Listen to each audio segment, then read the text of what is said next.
Hello and welcome to the Bacon Blitz channel. I'm an up-and-coming motorsport themed PNG-Tuber based in the UK. This is my review of my predictions for the 6th round of the 2026 Formula 1 World Championship taking place in Monaco. Now last time out I scored 2 out of 14 total points in my Canadian Grand Prix predictions video, so let's see if I did anything better here. The predictions will be split into multiple categories. Firstly, the qualifying top 5.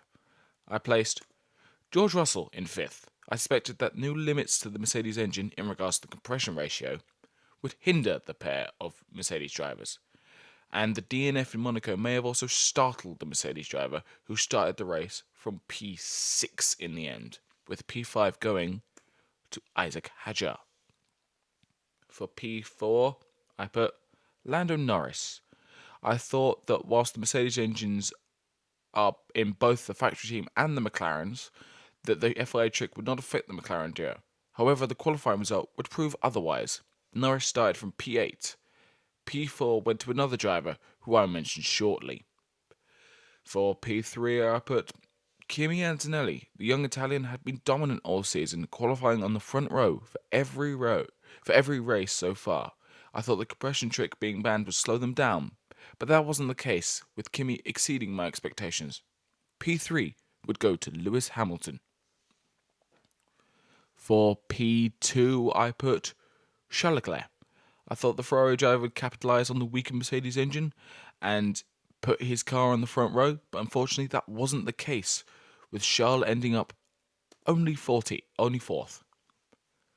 On pole, I put Max Verstappen. I thought the Dutch driver, like Leclerc, could capitalise on the Mercedes engine, whilst also mastering the narrow walls in Monaco. However, Max could only manage P2 in qualifying, leaving the P1 spot open for Kimi Antonelli. A subpar set of predictions lead to me scoring 0 points out of a possible 5 in this segment. Qualifying wooden spoon. Unlike in Canada, for qualifying wooden spoon, my mind didn't go to Cadillac or Aston Martin.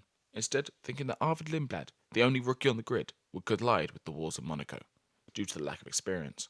This did not happen, and Stroll ended up last at the end of Q1. Another 0 points scored for me.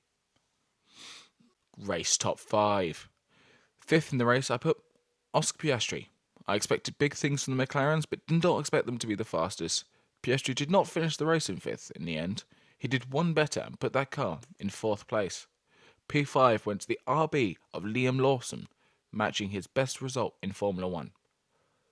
For P4, I put George Russell.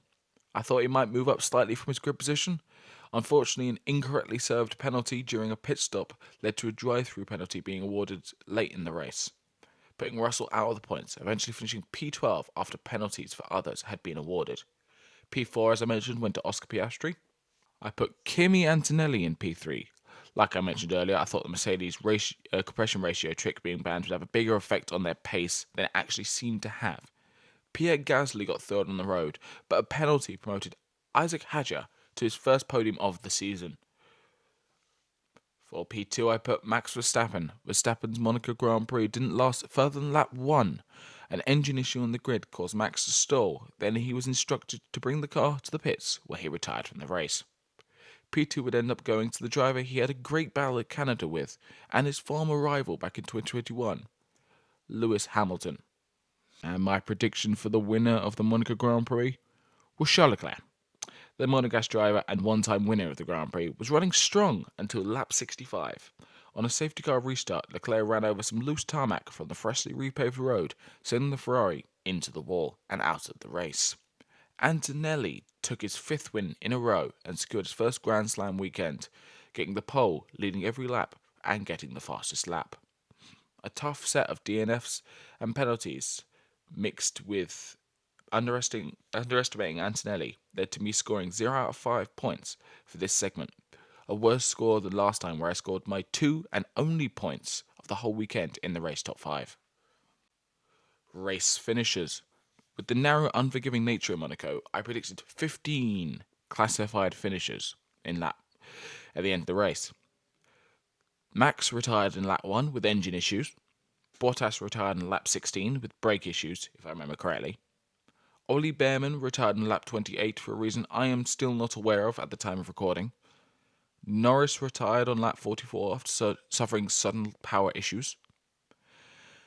On lap 61, Stroll crashed in the final corner, retiring on the spot, bringing out the safety car. And then when the safety car came in 4 laps later, Leclerc did the same due to some loose, freshly paved tarmac. On the restart after the red flag, Hulkenberg would make contact with Sainz, putting Carlos out of the race with damage. And if you are doing the maths on that, that means there were 15 cars that crossed the finish line. However, the FIA classified Sainz 8 laps down, despite not finishing the race. This means that by my own rules, there were 16 classified finishers, meaning that unfortunately my prediction was wrong. Another 0 points scored. My random bold prediction for the Monaco Grand Prix was 3 or more safety cars. Let's do some counting. Stroll's crash on lap 61 brought out the safety car. That's 1.